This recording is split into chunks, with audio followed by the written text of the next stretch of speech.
ابو موسیٰ اشعری رضی اللہ عنہ نے عمر بن خطاب رضی اللہ عنہ سے ملنے کی اجازت چاہی، لیکن اجازت نہیں ملی۔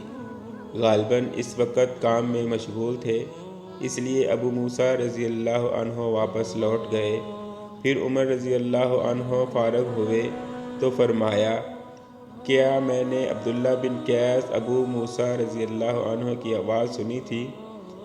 انہیں اندر آنے کی اجازت دے دو۔ کہا گیا وہ تو لوٹ کر چلے گئے، تو عمر رضی اللہ عنہ نے انہیں بلا لیا۔ ابو موسیٰ رضی اللہ عنہ نے کہا کہ ہمیں اسی کا حکم حضرت صلی اللہ علیہ وسلم سے تھا کہ 3 مرتبہ اجازت چاہنے پر اگر اندر جانے کی اجازت نہ ملے تو واپس لوٹ جانا چاہیے۔ اس پر عمر رضی اللہ عنہ نے فرمایا، اس حدیث پر کوئی گواہ لاؤ۔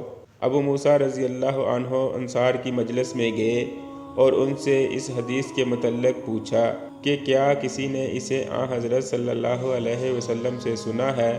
ان لوگوں نے کہا کہ اس کی گواہی تو تمہارے ساتھ وہ دے گا جو ہم سب میں بہت ہی کم عمر ہے۔ وہ ابو سعید خدری رضی اللہ عنہ کو اپنے ساتھ لے گئے۔ عمر رضی اللہ عنہ نے یہ سن کر فرمایا، نبی کریم صلی اللہ علیہ وسلم کا ایک حکم مجھ سے پوشیدہ رہ گیا، افسوس کہ مجھے بازاروں کی خرید و فروخت میں مشغول رکھا۔ آپ کی مراد تجارت سے تھی۔ صحیح بخاری حدیث نمبر 2062۔